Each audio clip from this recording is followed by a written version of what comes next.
real challenge in this last 12 months has been the problems that are coming through from the government. The governments don't have money. The politics of supporting green energy have become much less important than the politics of unemployment and growth. So the withdrawal of government support is the biggest issue for the industry. When you say you're going to change and review things, but there's nothing on the table, then unfortunately rumour takes over, and that's usually much more disruptive to markets than having even consultation documents. Factors that is encouraging continued growth in our sector is the overall political targets in Europe for the deployment of renewable energy out to 2020. So we're building and investing against those targets or because of those targets. The main challenge the renewable energy sector is facing this year is wavering government support for renewable energy. Perhaps not surprising given the economic crisis and given the availability of capital to finance decarbonisation. The renewable obligation that's part of the incentive scheme for cleantech in the UK, that's going to drop, and it should drop, and it will decrease over time.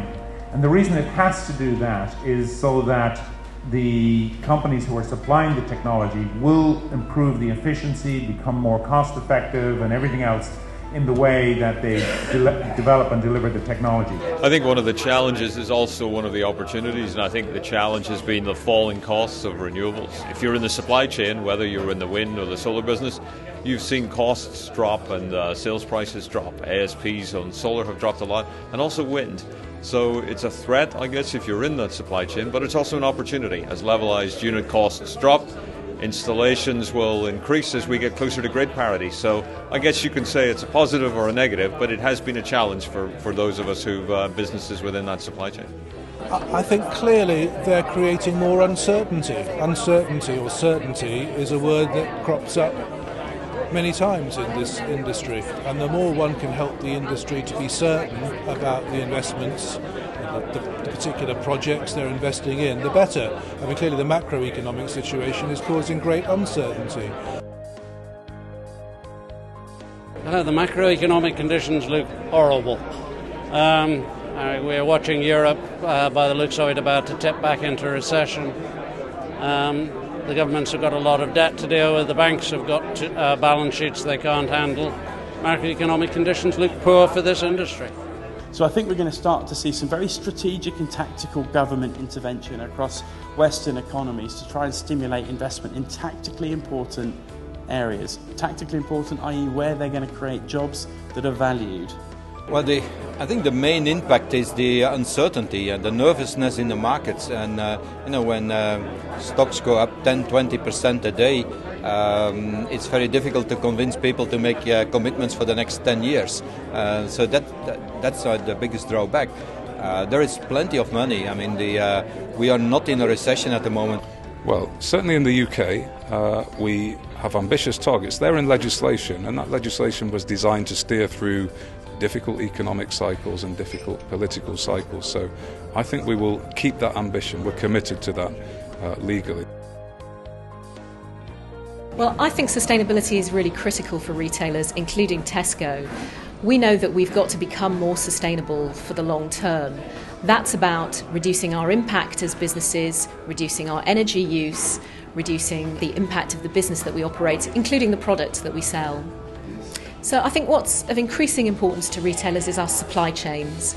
We know that there are lots of emissions associated with the products that we sell, and we want to work really closely with suppliers to make sure that we're doing the right things to reduce the carbon emissions associated with those products, the water use of those products, just to make them generally greener.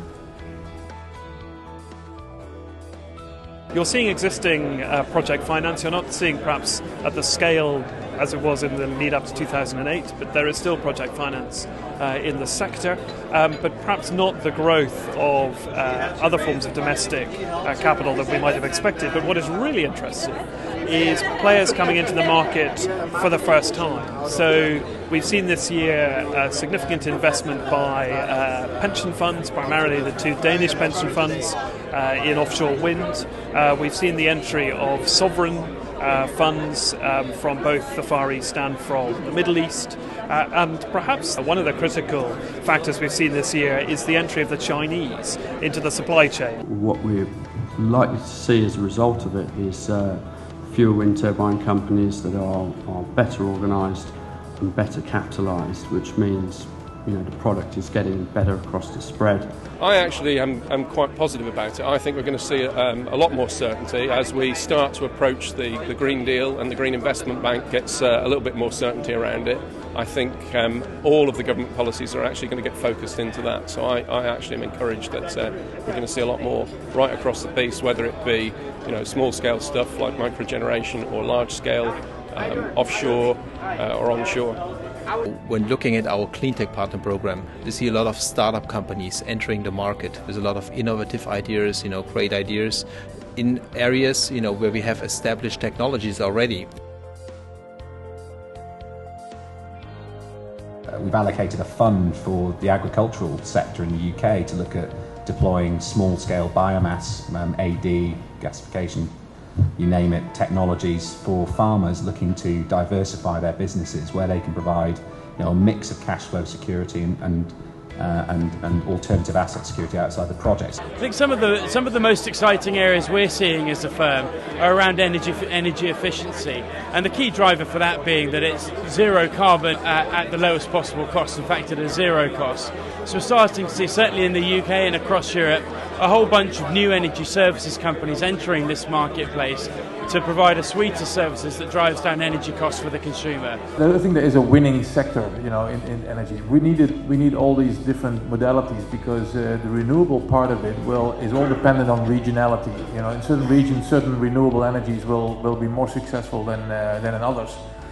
So there's enough room in this huge energy sector, and I'll repeat it again, it's a huge sector that is going to change, and there's room for many winners in there. North America has been a big installer over the last few years, and there are questions now around the PTC. Will it be extended or will it not? So 2012, we think there'll be still a lot of money going in.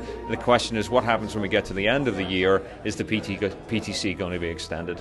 In solar, two markets have emerged, really. The ground-mounted utility-scale solar and rooftops. Rooftops are really taking a lot more of the market share, driven by continued support from government. So we've seen government reduce its support for ground-mounted projects in Italy and in the UK, for example. But roof-mounted solar is still growing, and installation volumes are going up, driven, of course, by a lower cost of installation, lower cost of the panels, and so we're really getting to great parity in a number of countries.